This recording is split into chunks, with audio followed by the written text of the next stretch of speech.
Every year, bison in Yellowstone send people to the hospital.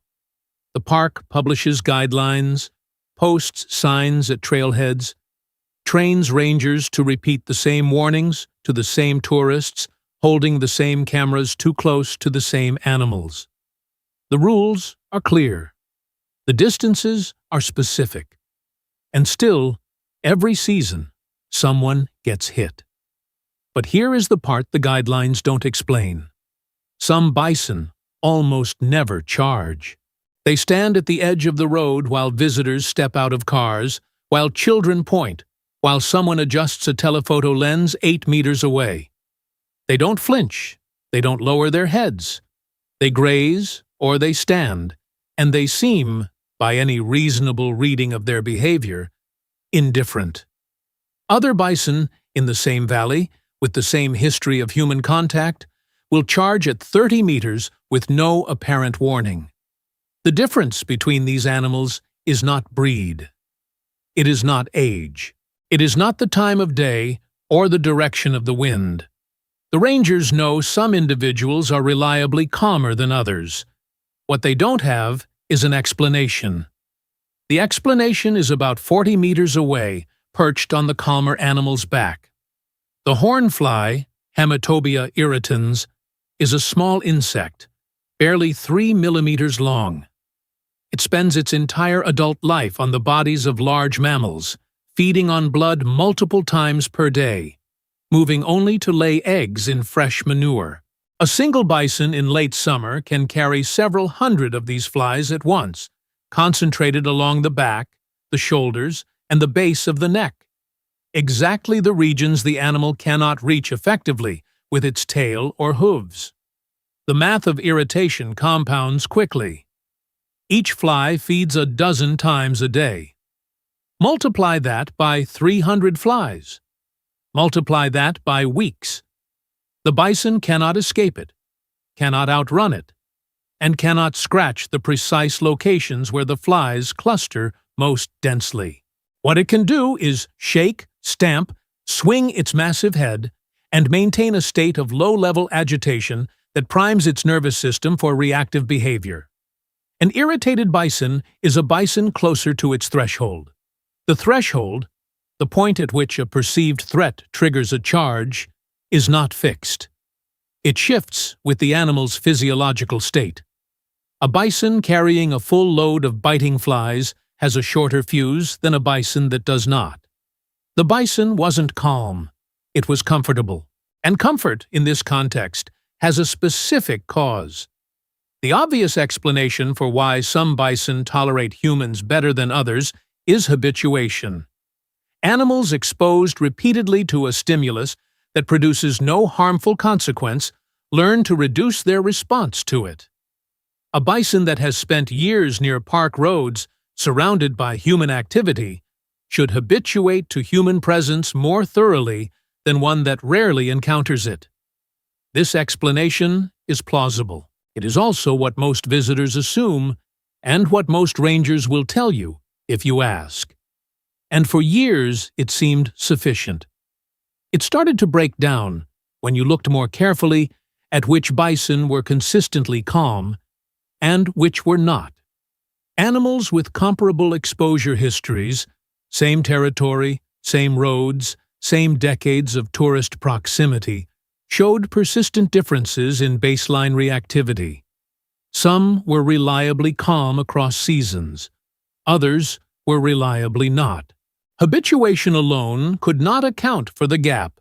Habituation is a function of exposure. These animals had equivalent exposure. The variable that correlated with calm was not human proximity. It was something else entirely. Habituation wasn't the answer. I had the wrong variable. It was a Tuesday morning in late August, in the wide flat section of the Lamar Valley, when the piece clicked into place. A bull bison was grazing slowly near the road.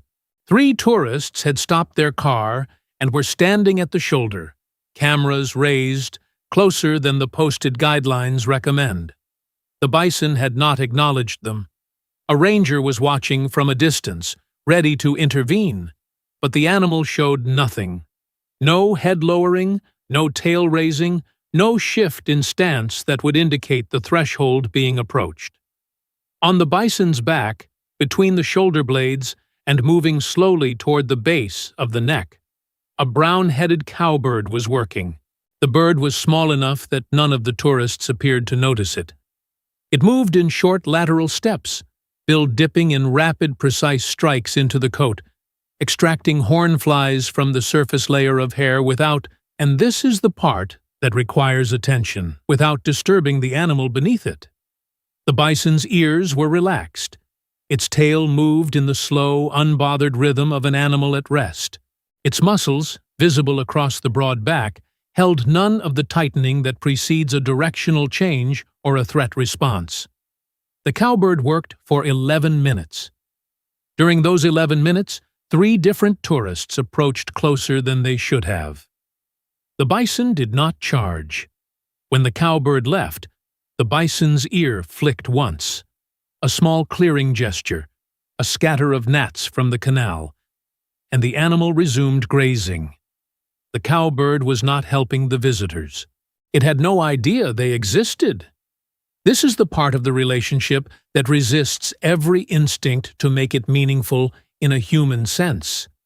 The cowbird is on the bison's back because horn flies are food. The calculation it is running is entirely self-interested. This specific animal, in this specific state, at this specific time of day, offers a density of accessible insects that justifies the risk of being on the back of something 800 kilograms heavier than itself. The benefit to the bison, reduced irritation, lower baseline agitation, a nervous system slightly further from its threshold, is a consequence of the cowbird's self-interest, not its intention. The benefit to the tourists, a calmer animal, an interaction that doesn't end in an emergency, is a consequence of a consequence. No one in this arrangement is being altruistic. The cowbird is feeding. The bison is tolerating what reduces its discomfort. The visitors are standing too close to an animal they don't understand, being protected by a dynamic they cannot see. The cowbird wasn't helping the visitors. It had no idea they existed. What the bison does understand, not consciously, but in the accumulated behavioral sense of an animal whose nervous system has been shaped by years of these interactions, is which cowbirds are worth tolerating and which are not. Individual bison discriminate between individual birds. A cowbird that probes too hard, that disrupts the coat in ways that register as additional irritation rather than relief, gets shaken off. A cowbird that has learned to modulate its bill pressure to this specific animal's threshold, that has, across dozens of sessions, calibrated its approach to produce net comfort rather than net disruption, gets 11 uninterrupted minutes on a back that a tourist cannot approach within 30 meters. The bison that reliably stays calm near visitors is, in most observed cases, also the bison with the most consistent cowbird attendance. The relationship between these two facts is not coincidence. The cowbird manages the animal's physiological state. The physiological state determines the threshold.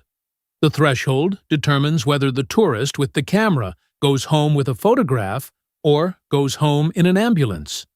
A 50-gram bird, an 800-kilogram bison, and somewhere between them, without knowing it, the safety of everyone who came to Yellowstone to see something wild.